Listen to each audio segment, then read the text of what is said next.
Sahabat Fresh Juice dimanapun Anda berada, kita berjumpa kembali dalam Fresh Juice hari ini, Rabu 9 September 2020.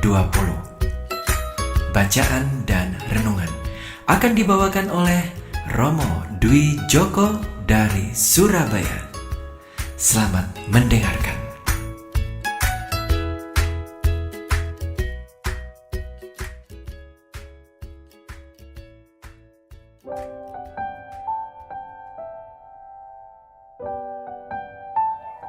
Para sahabat Fresh Juice yang terkasih, selamat pagi, selamat berjumpa kembali, salam damai dalam kasih Tuhan. Para sahabat, hari ini Rabu pekan ke-23, kita akan mendengarkan bacaan dan renungan diambil dari Injil Lukas, bab 6 ayat 20 sampai dengan 26. Mari sejenak kita membuka hati untuk mendengarkan sabda Tuhan. Pada waktu itu, Yesus memandang murid-muridnya, lalu berkata, "Berbahagialah hai kamu yang miskin, karena kamulah yang empunya kerajaan Allah. Berbahagialah hai kamu yang sekarang ini lapar, karena kamu akan dipuaskan. Berbahagialah hai kamu yang sekarang ini menangis, karena kamu akan tertawa. Berbahagialah kamu jika karena Anak Manusia orang membenci kamu, dan jika mereka mengucilkan kamu dan mencela kamu, serta menolak namamu sebagai sesuatu yang jahat.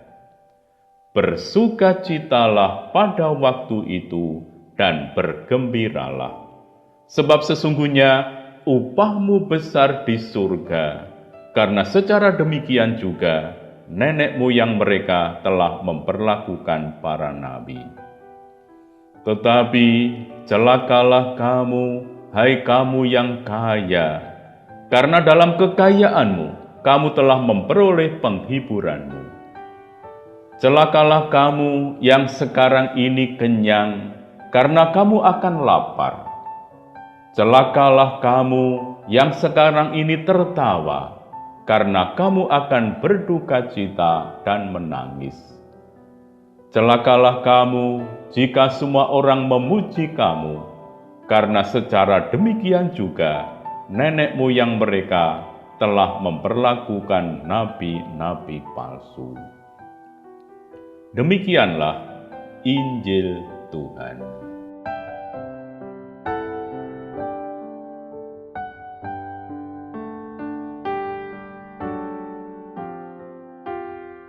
Orang miskin berbahagia, orang kaya celaka.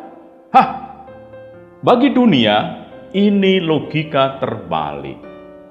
Logisnya, ya orang kaya akan berbahagia karena kecukupan sandang, pangan, papan. Sedangkan orang miskin, makan saja seringkali kurang. Rumahnya ukuran SSS, sangat sempit sekali dan sumpek. Atau harus jadi kontraktor, kontrak sana, kontrak sini. Bagaimana bisa berbahagia dalam keadaan semacam itu? Inilah paradok kehidupan yang disampaikan Yesus. Ungkapan berbahagialah kiranya dapat diartikan sebagai terberkatilah. Orang yang terberkati pasti berbahagia, sekalipun mengalami banyak masalah, bahkan menanggung beban penderitaan. Hal itu bisa terjadi karena umumnya orang mampu memaknai penderitaan dengan harapan bahwa di masa depan jaminan kebahagiaan sungguh-sungguh akan terlaksana. Yesus memberikan jaminan dan kepastian itu. Kapan janji itu terjadi? Seandainya pun itu terjadi di masa depan, tetapi janji itu pasti akan terlaksana, sehingga si penerima dinyatakan bahagia sekarang ini juga. Bisa dikatakan demikian, Kamu sekarang adalah orang yang bahagia atau terberkati, karena janji itu pasti akan terlaksana. Yesus bersabda, "Berbahagialah hai kamu yang miskin, karena kamulah yang empunya kerajaan Allah." Sabda ini kiranya bukan mengajak kita untuk menjadi miskin dalam harta benda, melainkan berjiwa miskin. Artinya, menyadari kelemahan dan kerapuannya sebagai ciptaan, dan tanpa Allah tidak dapat berbuat sesuatu pun.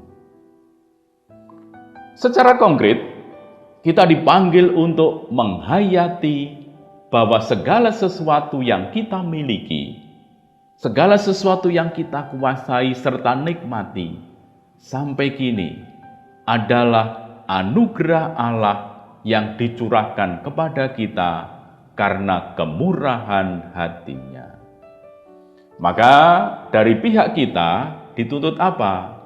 Ya, untuk rendah hati, tidak menjadi sombong, tidak serakah, dan sebagainya.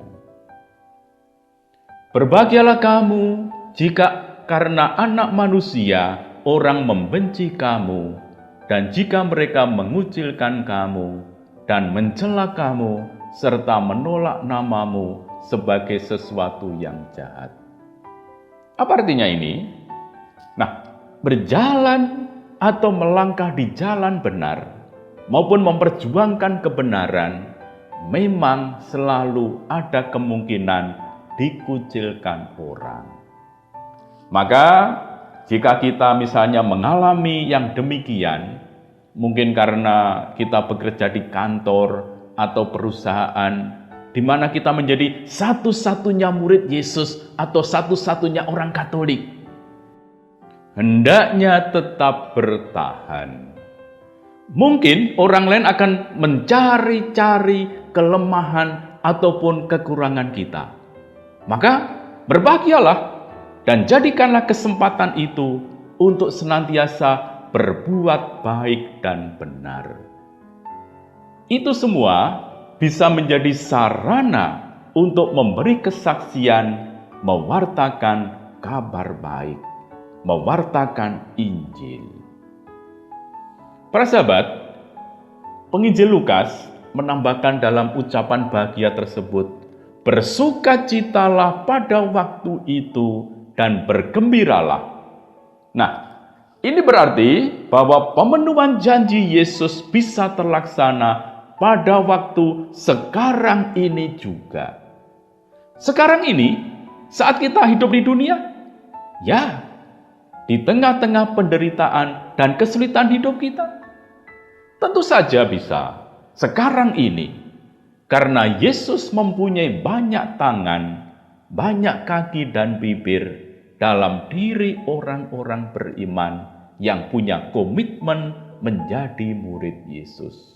Dalam diri Anda, dalam diri para saudara, Andalah yang akan mewujudkan janji Yesus sekarang ini kepada mereka, kepada saudara-saudari kita yang miskin dan menangis. Karena itu, solidaritas sebagai murid-murid Yesus terwujud dalam hal berbagi, membuat mereka yang lapar terpuaskan, membuat mereka yang menangis bisa tertawa, yang sedih terhibur, dan lain sebagainya. Penginjil Lukas melengkapi sabda bahagia dengan sabda celaka.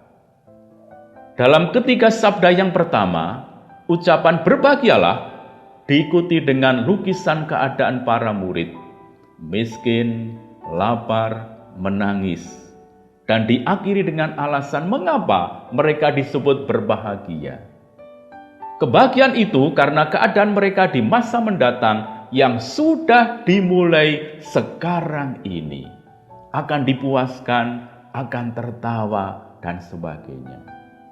Kemudian sabda keempat melukiskan beban derita yang dialami para murid karena Anak Manusia, yang disusul dengan alasannya, yakni upah besar di surga. Upah itu sama seperti yang diperoleh para nabi dan akan diterima pada masa mendatang. Sedangkan keempat sabda celaka berupa kebalikannya dari keempat sabda bahagia itu. Tetapi celakalah kamu, hai kamu yang kaya. Mengapa celaka? Apa tidak boleh kaya? Tentu boleh saja. Kekayaan sendiri bukan kejahatan ataupun dosa. Yang diberi oleh Allah pasti semuanya baik.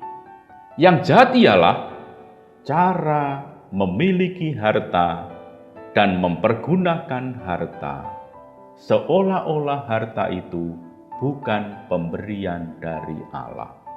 Faktanya, banyak orang kaya menutup pintu rumah dan hatinya terhadap saudara-saudara yang tidak punya. Jika demikian halnya, terjadilah malapetaka rohani.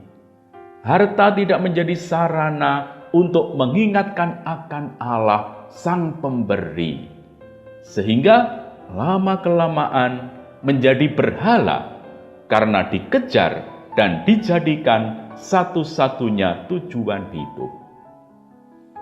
Dengan menghimpun harta tanpa batas, manusia semakin buta sehingga menjadi budak si jahat. Seandainya yang kaya tetap punya semangat miskin dan mengandalkan pada Allah Sang Pemberi segalanya dan menggunakannya sesuai maksud dan rencana Allah, pastilah hidup menjadi sangat indah.